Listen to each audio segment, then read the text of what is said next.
Good evening बच्चों।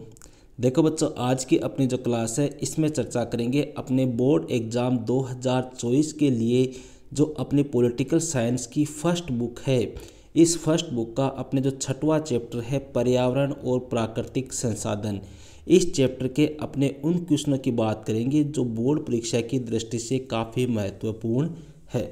देखो यहाँ पर अपने चर्चा कर रहे हैं ओनली ऐसे क्वेश्चनों की जो आपके एक एक अंक के या दो दो अंक के पूछे जाते हैं, मतलब वस्तुनिष्ठ प्रश्न है, अपने रिक्त स्थान वाले हैं, अपने लघुतरात्मक है, अपने अति लघुतरात्मक है।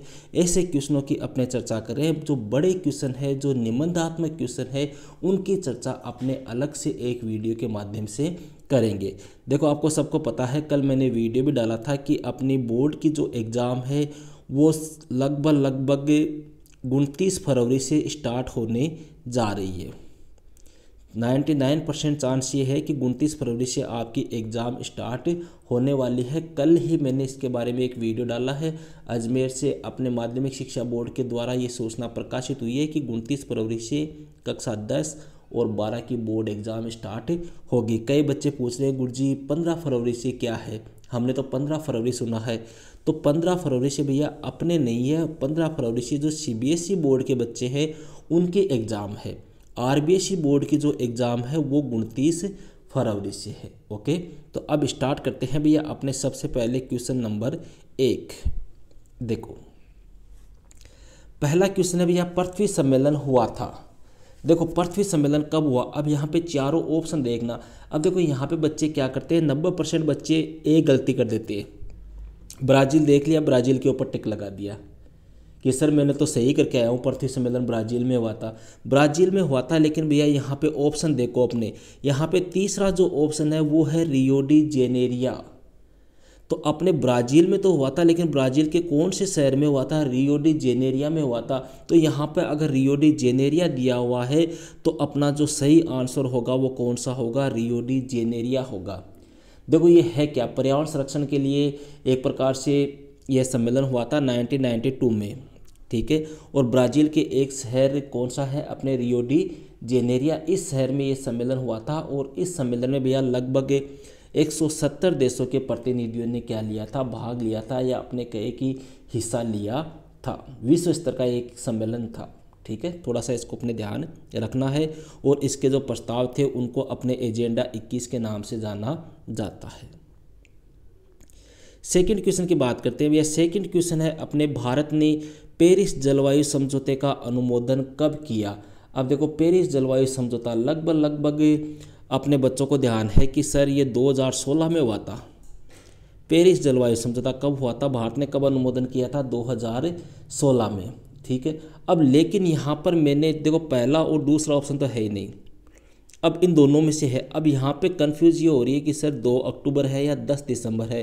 तो इसको सीधा सा ध्यान रख लो भैया, जब गांधी जयंती आती है, गांधी जयंती कब है, अपने 2 अक्टूबर को। तो ये 2 अक्टूबर 2016 को हुआ था पेरिस जलवायु समझौता। पेरिस में हुआ था, इसलिए इसको पेरिस जलवायु समझौते के नाम से जाना जाता है, ठीक है। थर्ड क्वेश्चन की बात करते हैं, बड़ा अच्छा क्वेश्चन है, 2-3 बार अपने बोर्ड एग्जाम में पूछा हुआ है। मॉन्ट्रियल प्रोटोकॉल समझौता कब हुआ। देखो ये 3-4 समझौते हैं, सम्मेलन हैं, इनको अपने ध्यान रखना है। कई बार इनमें से 1-2 नंबर के क्वेश्चन पूछे जाते हैं। जैसे अभी बात की थी मैंने पृथ्वी सम्मेलन वाले की, ठीक है। पृथ्वी सम्मेलन अपने 2013 में, 2015 में 2 बार आया हुआ क्वेश्चन है। तीसरा क्वेश्चन है भैया, मॉन्ट्रियल प्रोटोकॉल समझौता कब हुआ था। देखो मॉन्ट्रियल प्रोटोकॉल समझौता, यह समझौता हुआ था भैया अपने 1987 में। देखो यहाँ पर आप अपना आकलन भी करना है खुद को कि मैं जो बता रहा हूँ आप उसको पहले गेस करो। जैसे मान लो तीसरा क्वेश्चन था मॉन्ट्रियल प्रोटोकॉल समझौता कब हुआ, ऑप्शन आपके सामने है। मैं जब आंसर बताऊँ उससे पहले आप गेस कर लो कि हाँ इसका आंसर ये हो सकता है। फिर मैं जब आपको आंसर बताऊँ तो मिलान करो कि क्या आपका सही हुआ है या नहीं हुआ। इससे क्या होगा, आपकी एक प्रकार से तो तैयारी है उसका भी आकलन हो जाएगा। क्वेश्चन नंबर 4 की बात करते हैं भैया, बड़ा अच्छा क्वेश्चन है, चौथा क्वेश्चन भी। ओजोन परत में छेद होने से क्या आशय। देखो ओजोन परत में छेद होने की घटना हुई थी भैया अपने 1980 में, ठीक है।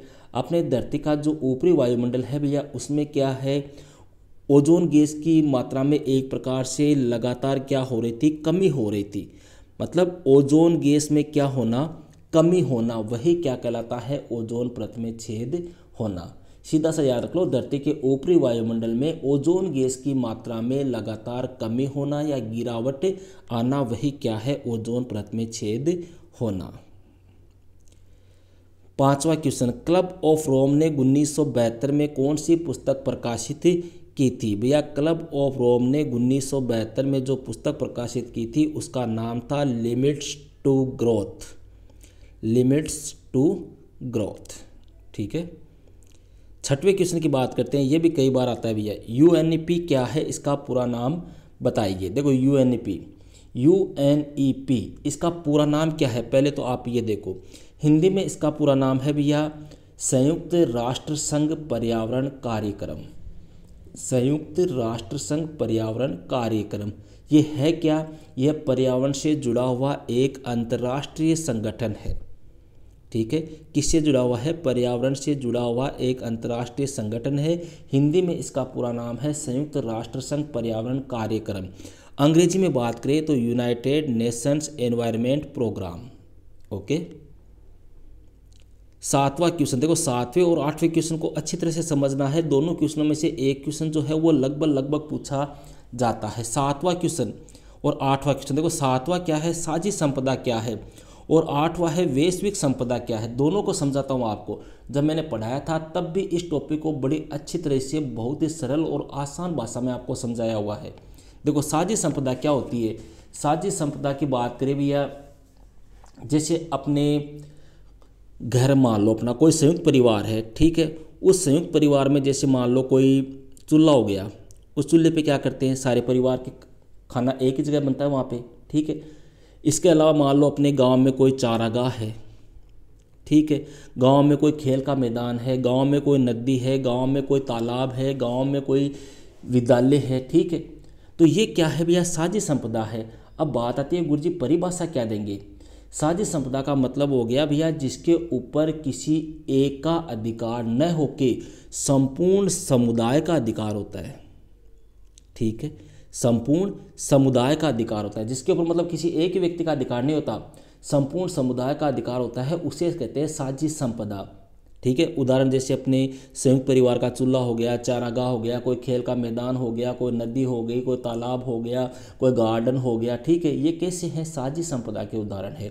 अब यहाँ पर देखो वैश्विक संपदा, वैश्विक संपदा किसको कहेंगे, वैश्विक संपदा का मतलब हो गया भैया जिस पर किसी एक राष्ट्र का अधिकार नहीं होता है बल्कि संपूर्ण अंतर्राष्ट्रीय समुदाय का अधिकार होता है। ऐसे नहीं कि एक ही देश का अधिकार हो। जैसे मान लो कोई आपके जैसे मान लो अंतरिक्ष है, अब अंतरिक्ष के ऊपर कोई ये कह सकता है कि भारत ये कह देगा कि अंतरिक्ष के ऊपर हमारा अधिकार है, अमेरिका कह देगा कि हमारा अधिकार है, नहीं कह सकते। क्यों, क्योंकि उसके ऊपर किसी भी एक ही राष्ट्र का अधिकार नहीं, उसके ऊपर संपूर्ण अंतर्राष्ट्रीय समुदाय का अधिकार है, संपूर्ण विश्व का अधिकार है, ठीक है। तो वो क्या हो गए, वैश्विक संपदा। उदाहरण के तौर पर जैसे आपको उदाहरण के तौर पर अपने दे सकते हैं पृथ्वी का जैसे वायुमंडल है, अपने वायुमंडल है, अपने समुद्री सतह है, अपने अंतरिक्ष है, अंटार्कटिका है, ये किस प्रकार के उदाहरण है, वैश्विक संपदा के उदाहरण है। क्लियर है। नेक्स्ट क्वेश्चन की बात करते हैं भैया, क्वेश्चन नंबर 9। भारत में ऊर्जा संरक्षण अधिनियम कब पारित हुआ? बड़ा इजी सा क्वेश्चन है, एक बार एग्जाम में पूछा हुआ भैया। भारत में ऊर्जा संरक्षण अधिनियम पारित हुआ था भैया 2001 में। 10वां क्वेश्चन भैया, ये भी अच्छा क्वेश्चन है, मूलवासी का अर्थ बताइए। मूलवासी किसे कहते हैं भैया?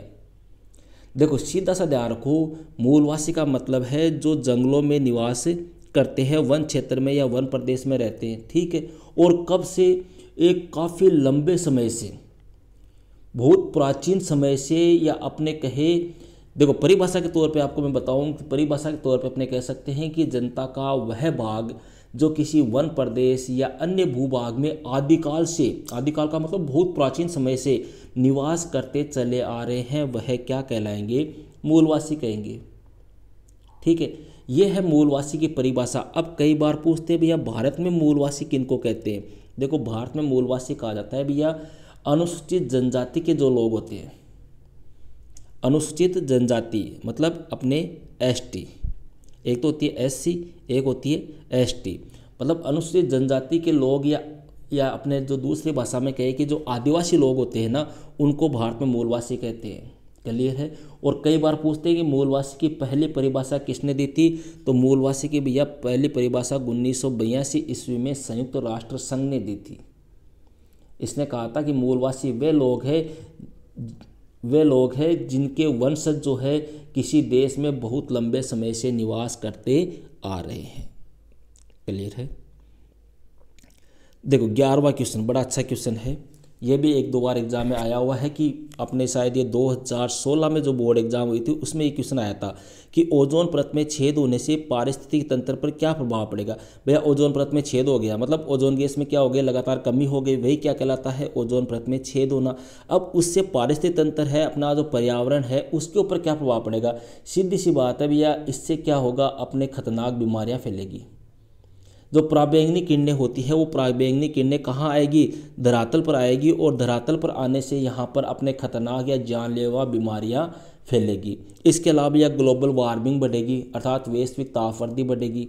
ठीक है, पेड़ पौधे हैं, पशु पक्षी है, जीव जंतु है, इनके ऊपर भी एक प्रकार से इनका हानिकारक प्रभाव होगा।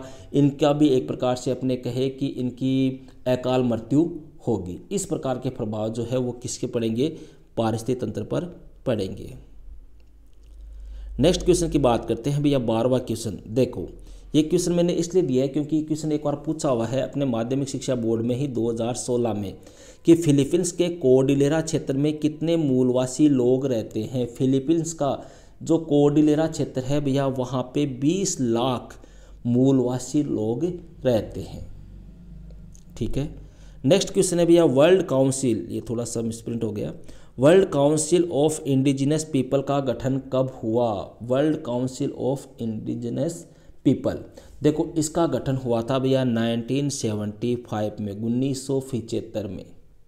ठीक है, यह एक संयुक्त राष्ट्र संघ के द्वारा इसे एक प्रकार से कहे कि एक परामर्शदात्री परिषद का दर्जा दिया गया है। किसके द्वारा, यूएनओ के द्वारा world council of indigenous people, जिसका गठन 1975 में हुआ था, इसको एक परामर्शदात्री परिषद का दर्जा दिया गया है।